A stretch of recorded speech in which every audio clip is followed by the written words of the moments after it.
dapat undian. Hah? Iya. Barangkali dapat motor. Amin ya Allah.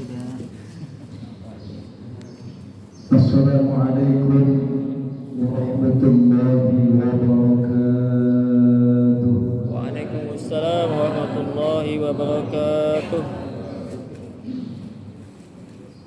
Ya Rabbi bil Mustafa balligh maqasidana waghfir lana ma madha ya wasi'al karami ya Rabbi bil Mustafa balligh maqasidana waghfir lana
yang sama-sama kita hormati pengurus DKM Masjid Jami Fardhatillah,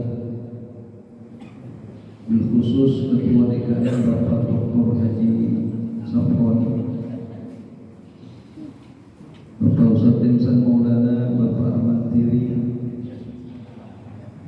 Bapak Haji, Ibu Hajah, Bapak RT, Bapak RW, dan seluruh jamaah Bapak dan Ibu yang hadir pada kesempatan pagi yang berbahagia ini, yang mudah-mudahan kita semua senantiasa masih selalu berada dalam lindungan Allah Subhanahu wa Ta'ala. Kembali kita bersyukur kehadirat Allah. Alhamdulillah, dengan berbagai macam kenikmatan yang Allah berikan kepada kita, hingga detik hari ini, atas rancangan dan kepastian Allah, qudrat dan iradahnya, Allah kumpulkan kita bersama-sama di rumah Allah yang mulia ini dalam rangka melaksanakan salah satu kewajiban kita, yaitu ibadah sholat subuh berjamaah. Sekaligus kita lanjutkan dengan kajian bulanan di Masjid Jami Mardatillah.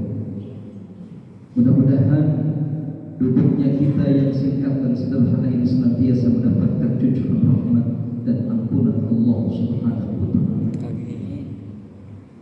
Salawat kalian salam selamat tercurah ke haribaan junjungan Nabi besar kita Muhammad sallallahu alaihi wasallam, kepada para keluarganya, sahabat-sahabatnya, dan insya Allah sampai kepada kita selaku umat pengikutnya yang senantiasa istiqamah mengikuti ajaran sunnahnya dan mengharapkan syafaatnya.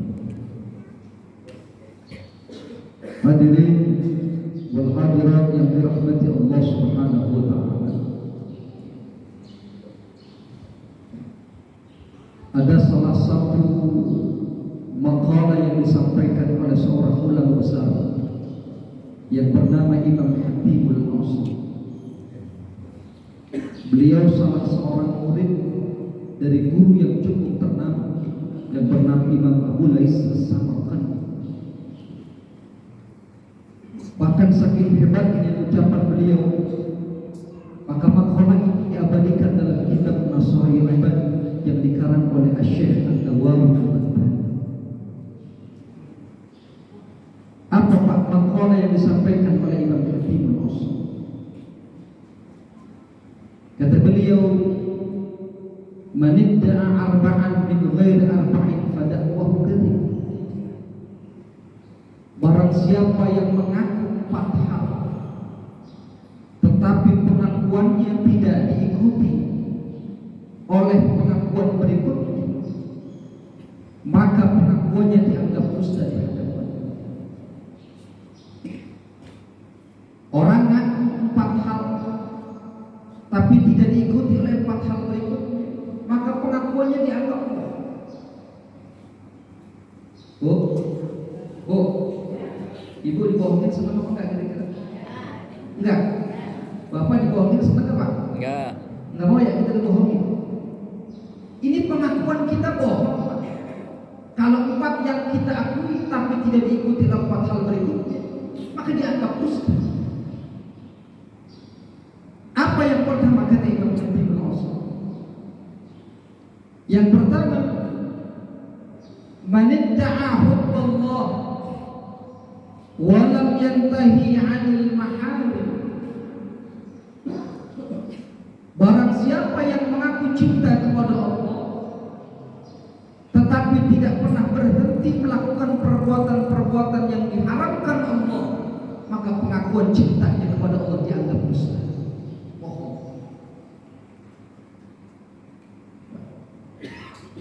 Bu, belum sampai. Belum sarapan. Ibu ngaku cinta nggak sama Allah? Cinta? Pak, aku nggak Pak? Ya, cinta. Dia baik. Nggak jelas ya jangan ini. Pak, ngaku nggak? Ya, Cinta nggak? cinta. Buktikan dong kalau ngaku cinta. Orang kalau ngaku cinta maka perlu bukti. Dulu Pak Sutrisno lagi yang pemawancara udah gede banget dia datang ke rumah.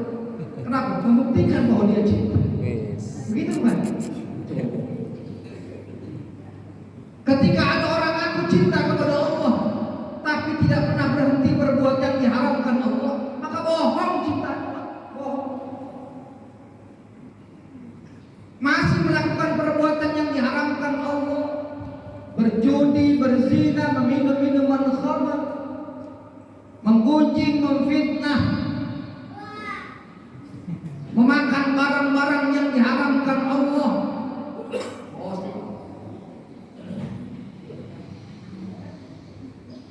Kalau kerjaan kita masih model kayak begitu, maka jangan pernah berharap kita mendapatkan kecintaan dari Allah Jalla Jalaluhu. Orang aku cinta sama Allah, sembahyang kagak, ngaji kagak,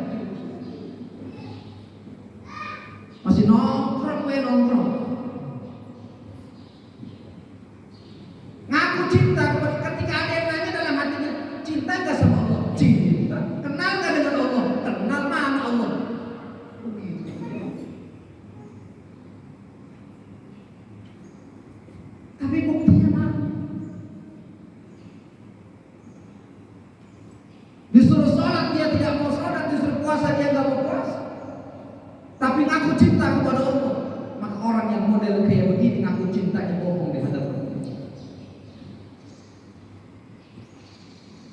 Bahkan masih makan yang diharamkan Allah. Masih ada barang-barang yang kita bawa ke rumah kita dari barang-barang yang diharamkan Allah. Kita berikan makanan kepada anak istri kita dari barang yang diharamkan Allah. Dusta cinta.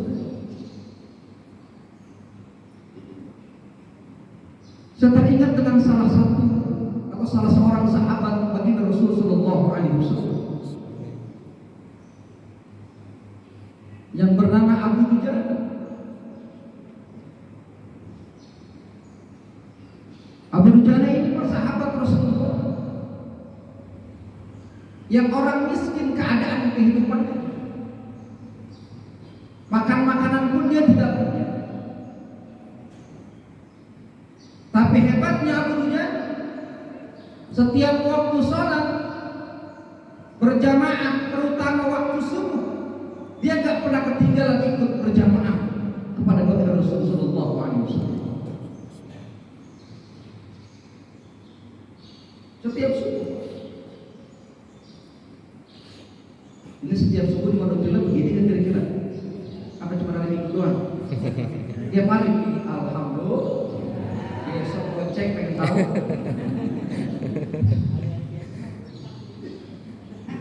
Mudah-mudahan lanjutnya begini terus.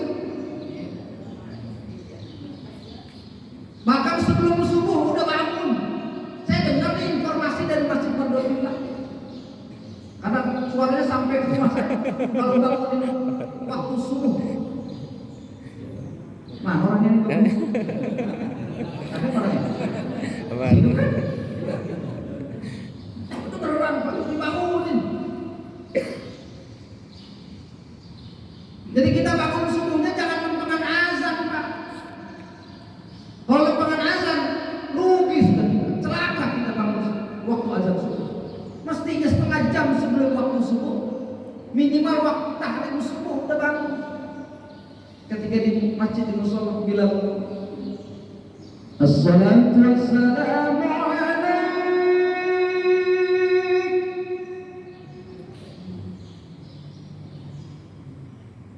ya ada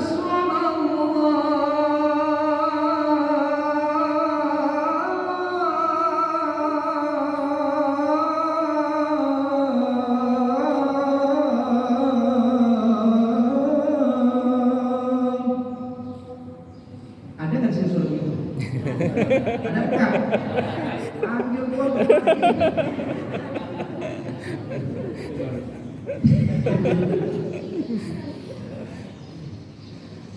Assalatu wassalamu alaik ya imam al-mujahidin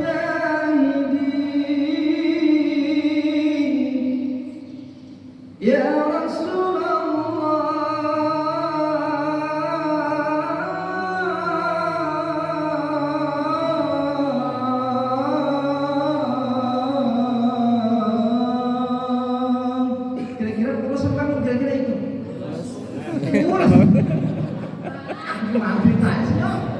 Keenakan dengar.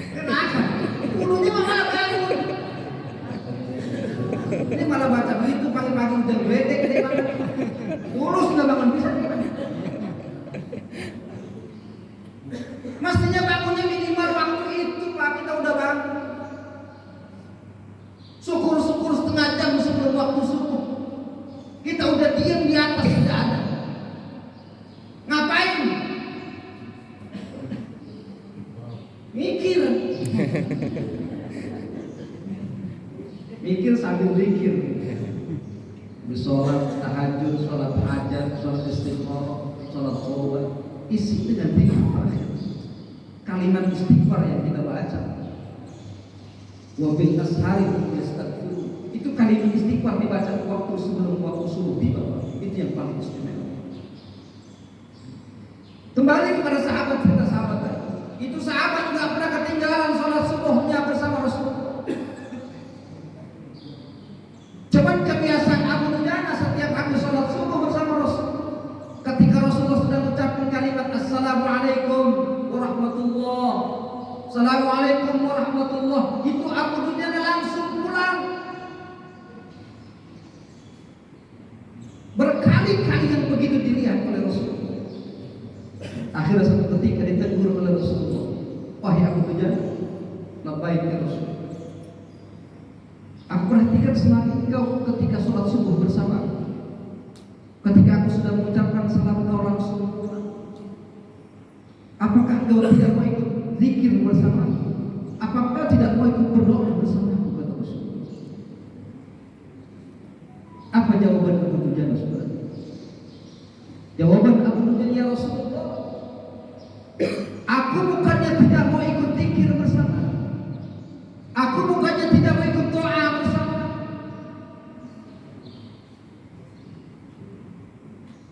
karena aku punya tetangga di samping rumahku itu orang munafik, ya Rasulullah.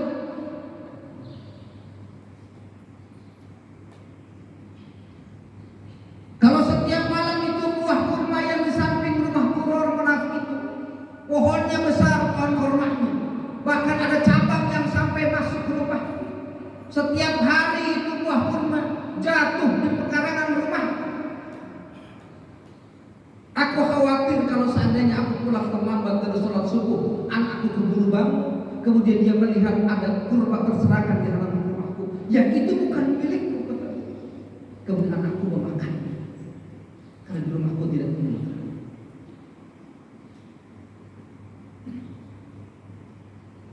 Kata Rasulullah, sebegitu itukah keadaan wahai sahabat Abu Dujana. Sakit jauhnya.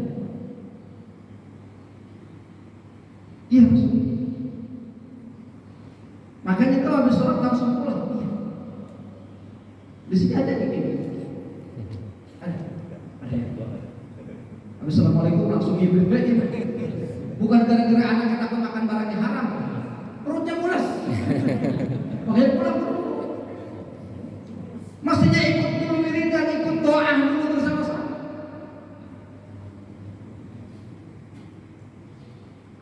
Akhirnya dengan tahu cerita itu Abu Dujana ceritain kepada Rasulullah. Sebab satu ketika Abu Dujana pulang terlambat dari sholat subuh, agak telat sedikit sholat subuh pulang.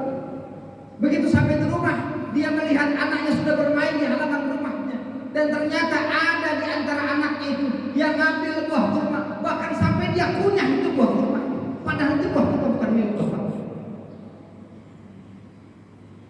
Begitu Abu Dujana tahu anaknya lagi mengunyah buah kurma, lagi makan buah kurma, maka seketika itu juga dibuka mulut anaknya oleh Abu Dujana, kemudian dikorek itu kurma yang sudah dia makan, dia keluarkan dari mulutnya, jangan saya masuk ke dalam perutnya. Begitu sahabat Rasulullah menjaga dari barang-barang yang diharamkan. Jadi kalau makan yang halal. Ya ayyuhan nas, kulu mimma fil ardi halalan thayyiban. Hai sekalian manusia, makanlah apa yang Allah anugerahkan di alam dunia ini, yang halalan thayyiban, yang halal dan thayyib.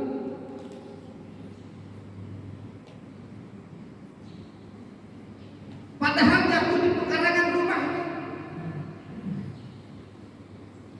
Kalau kita mah dulu ibu masih ingat nggak nutur duku? Pokoknya buat obat nutur duku dulu dia. Para tuh duku punya siapa? Kita masuk ke kebun yang duku bawa baskom. Aku kok. Saya juga dulu gitu. Masih SD. Terus komen dong kedua, masuk ke kebun orang, punya siapa itu kebun? Itu buah punya siapa? Kita tutur dukunya, bahkan kita sampai dapat banyak banget duku, kita makan. Punya siapa itu duku? Itu masih ingat kan gitu? Masih kan? Karuk. Ayo dong. Gak boleh main karuk berserakan kita kan. Udah main ngambil baskom baik, paling izin kakak sama yang punya, kita makan karung, pungut itu kan. Bahkan bukan sekedar karungnya, apa durian-duriannya kita bawa.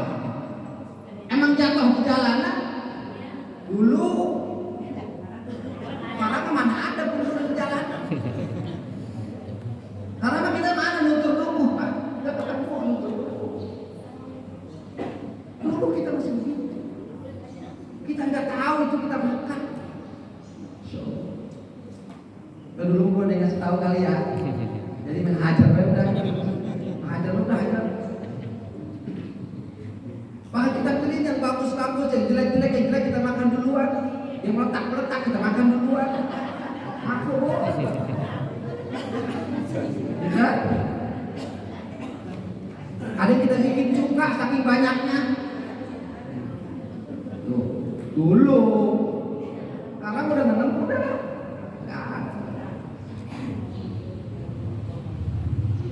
Adapun rambutan orang nyangkut ataupun jambu keluar dari halaman rumahnya, kata kita itu kan di jalanan, ambillah gitu. Kita serempet itu jambu sama rambutan. Padahal kita nggak minta izin sama yang punya, boleh kita makan apa kan?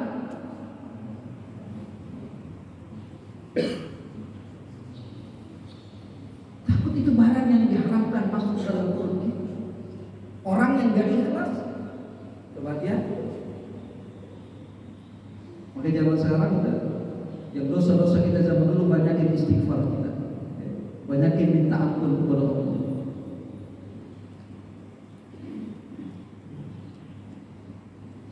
Begitu tahu keadaan Abu Dujana model seperti itu, maka setelah dialog terjadi antara Rasulullah dengan Abu Dujana, apa jawaban Rasulullah? Wahai sahabatku Abu Dujana, kalau memang benar itu keadaanmu seperti itu, maka sekarang antarkan aku ke rumah tetanggaku yang orang munafik. Kata Abu Dujana, mau ngapain ya Rasul? Aku ingin membeli pohon korma yang ada di rumah orang munafik itu untuk, Masya Allah, itu pemimpin Pak. Betul apa enggak? Pemimpin tuh melihat rakyatnya lapar, melihat rakyatnya nggak punya, dia turun tangan, dia bantuin. Sahabat Abu Dujana orang nggak punya, Rasulullah datang. Sekarang antarkan aku ke rumah orang munafik. Dia ingin membeli pohon korma untuk sahabatnya Abu Dujana. Diantarkan ke orang munafik. Sampai ke rumah orang munafik itu. Orang munafik itu kaget. Assalamualaikum, waalaikumsalam. Ada apa ya Rasulullah? Kok sampai datang ke rumah? Begini Pak, aku melihat dan mendengar dari cerita Abu Dujana, pohon korma bapak ini begitu lebat dan luar biasa, sampai buahnya masuk ke pekarangan rumah Abu Dujana. Sekarang aku ingin membeli pohon korma yang ada di halaman rumahku, di halaman rumahmu untuk sahabat Abu Dujana. Berapa harga yang kau jual, aku akan bayar ke Rasulullah. Ketika terjadi dialog seperti itu, maka datang sahabat Rasulullah yang bernama Sayyidina Abu Bakar Siddiq. Dihampirilah oleh Sayyidina Abu Bakar. Ditanya, ya Rasulullah, gerakan apa kau datang ke rumah orang ini?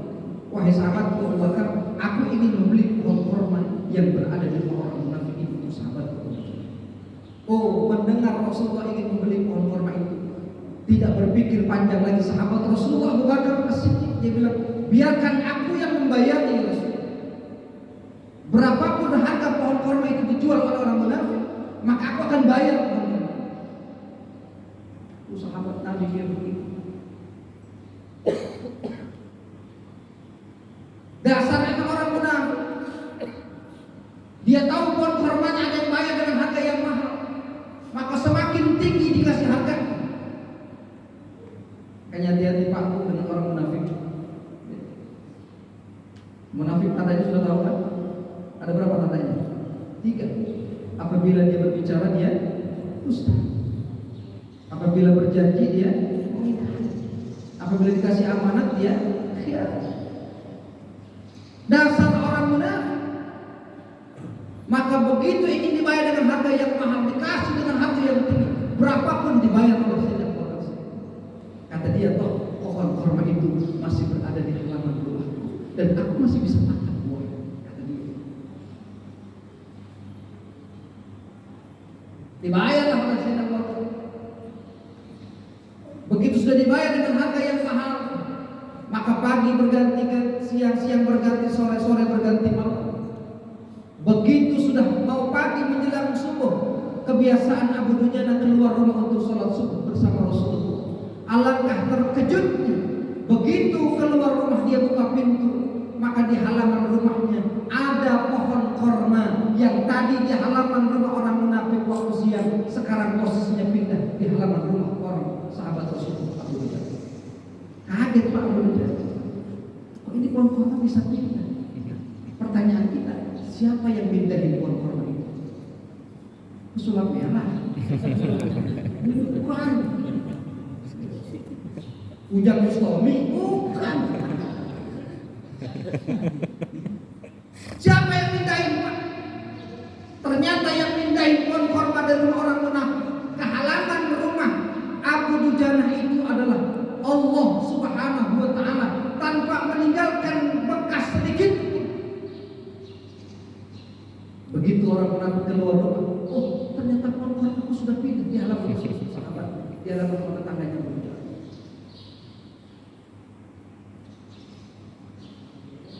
Begitulah cara Allah menyelamatkan seorang hamba dari barang-barang yang diharamkan Allah Subhanahu wa Ta'ala. Kalau kita istiqomah meninggalkan perbuatan-perbuatan yang diharamkan Allah, maka pertolongan Allah akan datang kepada kita. Asalkan kita istiqomah, jangan sampai makan barang-barang yang diharamkan Allah. Karena kita kan kadang-kadang gak tahan juga. Nggak tahan kita, perut lapar, nggak punya duit,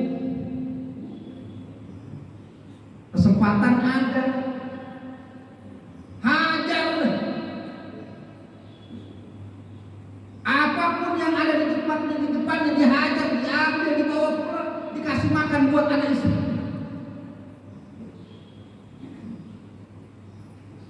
Nggak mikir itu barang haram atau barang yang dihalalkan. Jadi begitu Pak. Kalau kita ngaku cinta kepada Allah, maka buktikan kecintaan itu dengan meninggalkan perbuatan-perbuatan yang diharamkan Allah. Karena orang yang makan barang-barang yang diharamkan Allah itu menghilangkan berkah. Kita pengen rezeki kita berkah nggak, Bu? Pengen apa enggak? Rezeki kita berkah. Rezeki yang dicari oleh suami kita berkah, yang dibawa pulang berkah. Buat kasih makan anak dan istri.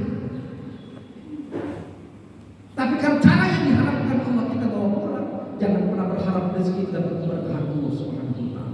Ketika dikasih makan anak dan istri kita, jangan pernah berharap rumah tangga kita di rumah tangga yang sakinah mawaddah warahmah. Punya anak pengen punya anak yang soleha. Kalau cara makan yang diharamkan Allah, jangan pernah berharap punya keturunan atau anak yang soleh dan soleha. Ya. Jadi yang pertama,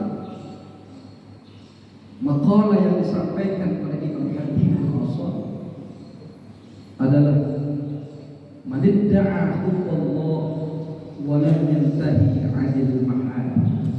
Orang yang ngaku cinta kepada Allah tapi tidak pernah berhenti berbuat yang diharamkan Allah, maka cintanya dianggap dusta.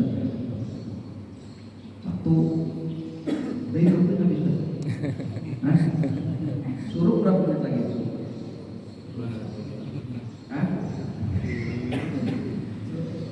Satu baru. Yang kedua dah, dikit lagi ya Bu. Yang lagi disuruh dikit lagi. Yang kedua, maqalah yang disampaikan oleh Imam Hatim al-Aswad. Wa man idda'a hubba Rasulillah wa kariha al-fuqara wal masakin.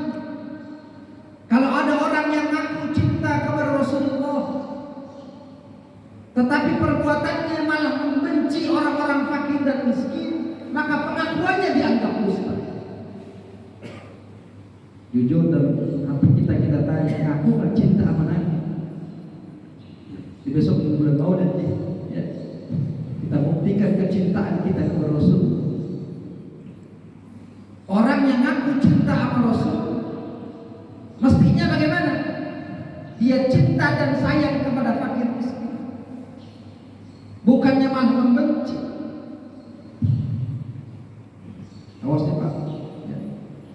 Jadi kita nyari teman bukan karena orang kaya itu, bukan karena orang yang punya itu. Memang benar, izzud dunya bil mal wa izzul akhirah bis salihil amal. Orang mulia di alam dunia ini karena kualitas hartanya, karena banyak hartanya. Tapi orang yang mulia di hadapan Allah nanti yaumil qiyamah dengan kesolehan amal. Di dunia dengan harta yang banyak bisa jadi mulia. Tapi kudunya ngaku cinta sama Rasul, kita pun cinta kepada fakir miskin. Lihat buktinya Rasulullah betapa cintanya kepada fakir miskin, terutama kepada anak-anaknya.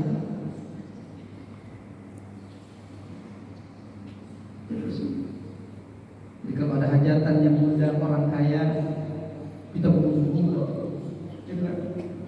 Tapi begitu yang mengundang cuma orang yang kagak punya, orang miskin, ya orang-orang kaya gitu. Mengundang sesuatu paling makanannya ya, makanan begitu. Ya awas begini. Kalau aku cinta sama Nabi, maka sayang pula, cinta pula kepada fakir miskin.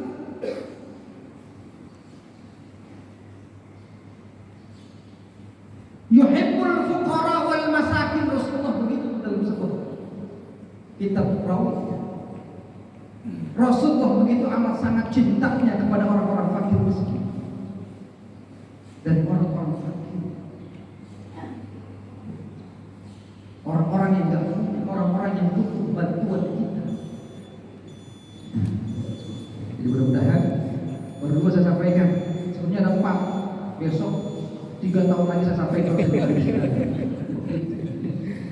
Mudah-mudahan dari 2 hal yang disampaikan oleh Imam Hatib Al-Ashabiyi menambah kualitas keimanan kita kepada Allah, buktikan kecintaan kita kepada Allah dengan tinggalkan perbuatan-perbuatan yang diharamkan Allah, buktikan kecintaan kita kepada Rasulullah dengan mencintai kaum fakir dan miskin.